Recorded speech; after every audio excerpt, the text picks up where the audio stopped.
Wanita hamil ini mencuri makan di rumah seseorang. Tiba-tiba, dia melihat seorang pria muda dengan kapak masuk dari luar. Wanita itu sangat ketakutan. Dia hanya bisa menahan napas bersembunyi di bawah tempat tidur. Untungnya, anak laki-laki itu baru saja masuk untuk mengambil barang. Dan tidak melihatnya.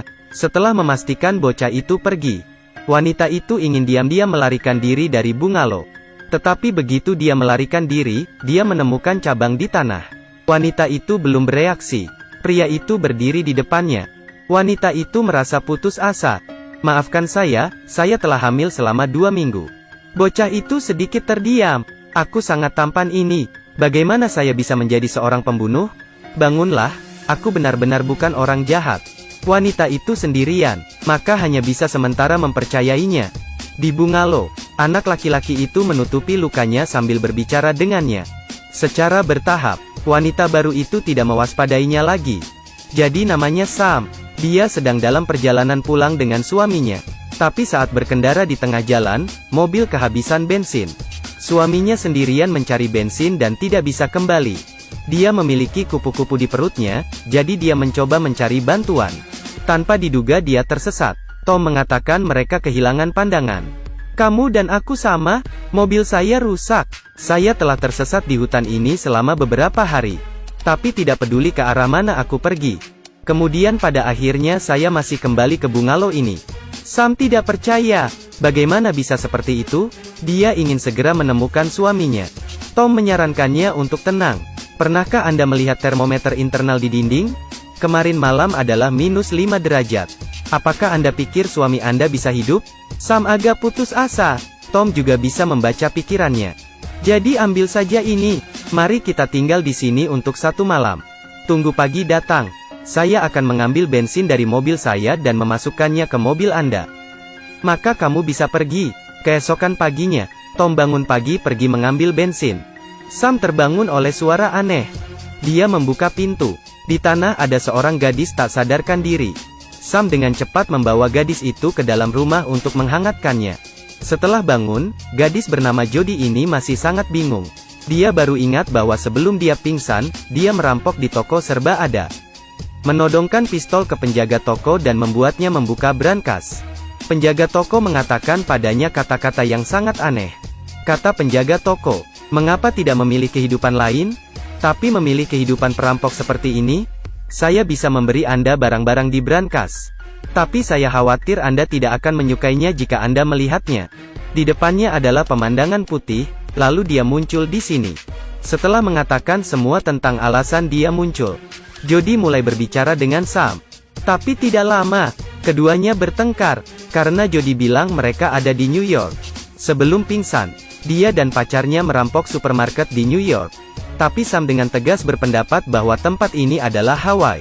Dia dan suaminya akan pergi ke Hawaii untuk mengunjungi kerabat. Sama sekali tidak bisa salah. Mereka berdua berasumsi bahwa yang lain gila. Semakin mereka berdebat semakin mereka marah. Pada saat ini, Tom kembali. Tom berkata, apakah kalian berdua bercanda? Bukankah kita sekarang di California? Pada saat ini, mereka bertiga benar-benar bingung.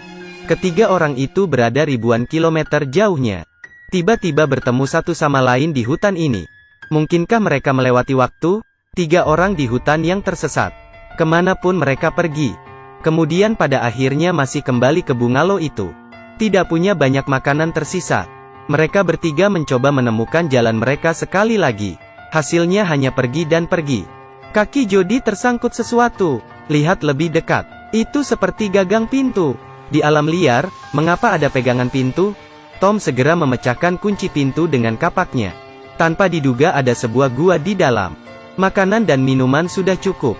Berdasarkan tanggal pembuatan pada botol, ini adalah bunker pada tahun 1925, saat Perang Dunia II.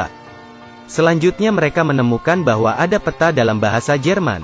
Karena ayah Sam orang Jerman, jadi dia bisa membaca sedikit bahasa Jerman. Sam mengatakan itu dari simbol di peta. Kita mungkin berada di tempat penampungan di Polandia, Jerman.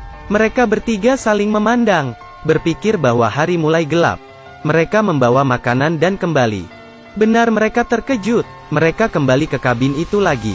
Merasa putus asa, Ketiganya kelelahan dan tinggal selama 1 malam lagi. Malam itu, Jody menceritakan kisah perampokannya kepada Sam. Juga tunjukkan padanya uang yang dia curi. Tapi Sam masih mengira dia bercanda, karena uang itu dikeluarkannya tahun 1984. Sejauh yang Sam katakan, uang ini untuk masa depan. Jody selesai mendengarkan dengan bodoh. Langsung tanya Sam tahun berapa sekarang. Sam bilang itu tahun 1962. Jody tidak tahu harus berkata apa.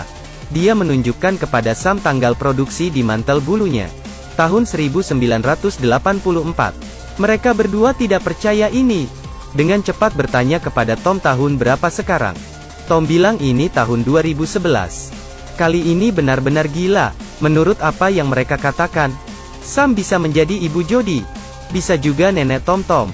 Tepat pada saat mereka bertiga tidak tahu caranya. Ada tembakan di luar. Seorang pria dengan senjata panjang datang. Mereka pikir mereka bertemu dengan pemburu. Segera bergegas untuk menyambut. Setelah mereka keluar, mereka mengetahui bahwa itu adalah seorang tentara Jerman. Prajurit itu tidak mengatakan apa-apa, mereka menjatuhkan Tom. Kemudian ikat mereka bertiga bersama-sama. Keesokan paginya, setelah sadar kembali, dia akhirnya mengerti. Tahun ini bukan tahun 1962. Bukan 1984, dan juga bukan 2011. Ini adalah tahun yang tercetak di botol anggur. 1925. Mereka melewati waktu hingga Perang Dunia II. Pria itu adalah seorang tentara Jerman. Karena situasi perang, dia harus mengikat ketiga orang Amerika ini bersama-sama. Sekarang prajurit itu masuk. Dia membawa Tom keluar dan diikat. Kemudian datang untuk mempertanyakan dua lainnya. Tepat pada saat itu, dia melihat liontin di leher Jody. Tentara itu menjadi marah. Tanyakan di mana dia mendapatkan barang ini. Jody bilang ini dari ibunya. Prajurit itu tidak percaya, karena foto di liontin itu adalah istrinya. Saat itu Sam tiba-tiba teringat. Beritahu prajurit itu bahwa dia juga memiliki kalung seperti itu. Mereka ternyata 4 generasi dalam keluarga yang sama. Ternyata orang di foto itu bukan hanya istri prajurit itu, tapi juga ibu Sam, dan juga nenek Jody. Sam berspekulasi bahwa Tom bisa jadi anak Jody. Mereka adalah satu keluarga. Untuk membuat prajurit itu percaya, mereka datang untuk bertanya kepada Tom apakah dia memiliki kalung itu juga. Tapi sekarang Tom diam-diam melepaskan ikatannya. Dia menggunakan sikunya untuk melumpuhkan prajurit itu. Kemudian 3 orang mengikatnya. Di bungalow, ketiga orang itu mulai berdiskusi. Sam berkata, ayahnya adalah seorang tentara Jerman. Dan dia adalah orang yang tepat di depannya. Dia meninggal dalam serangan udara selama Perang Dunia II. Kemudian ibunya menikah lagi dengan orang Amerika. Jody berkata kepada Sam, ayahmu yang juga suamiku, meninggal dalam perang dengan Vietnam. Tidak ada yang bersamaku saat aku melahirkanmu. Kemudian meninggal karena kesulitan melahirkan. Sementara Tom berkata kepada Jody, ibuku adalah kamu, setelah dijatuhi hukuman mati karena perampokan dan pembunuhan. Anda melahirkan saya sebelum dieksekusi. Kemudian saya dibesarkan di panti asuhan. Karena memiliki ibu yang pembunuh. Aku sering dipandang rendah oleh orang. Kemudian saya menembak seorang pendeta yang menjebak saya sampai mati. Lalu aku bunuh diri. Setelah memahami identitas masing-masing, Sam buru-buru pergi untuk melepaskan ikatan ayahnya. Dan gunakan bahasa Jerman untuk memberitahunya apa yang terjadi. Tapi sulit bagi tentara untuk menerimanya. Dia hanya ingat tugasnya, lalu ambil pistolnya dan pergi.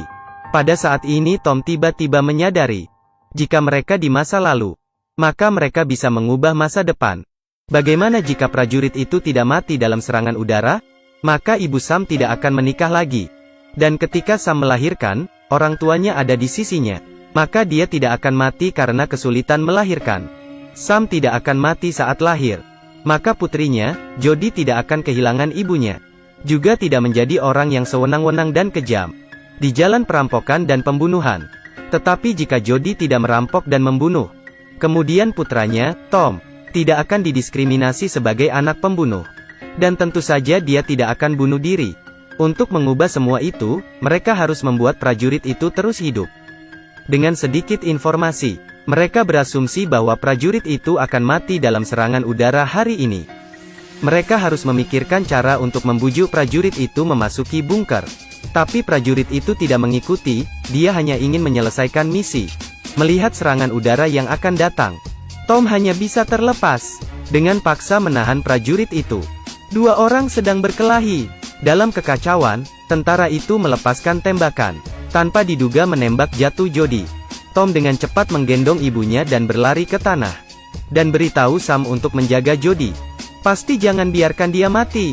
Bagaimana jika Jody meninggal? Lalu dia juga menghilang. Setelah mengatakan itu, dia terus mengejar prajurit itu. Kedua orang itu terus bertarung. Prajurit itu sangat marah. Dia memutuskan untuk menembaknya. Kali ini peluru menembus tubuh Tom lagi. Karena Jody sudah mati, Sam bergegas meneriaki ayahnya. Anda melakukan semuanya. Kaulah yang membunuh mereka. Jika Anda ingin menyelamatkannya, kamu harus bersembunyi bersamaku di tempat penampungan. Prajurit itu sepertinya mengerti. Sebelum serangan udara terjadi, dia melarikan diri ke tempat penampungan. Dan mampu menyelamatkan hidupnya. Pada waktu bersamaan, nasib mereka telah berubah. Memiliki orang tua di sisinya. Jody dari gadis yang kejam, menjadi gadis yang lembut dan elegan. Tapi semua hal ini, terima kasih kepada pemilik toko. Film Enter Nowhere ini tidak dihargai sebelumnya. Tapi kemudian itu mengejutkan semua orang.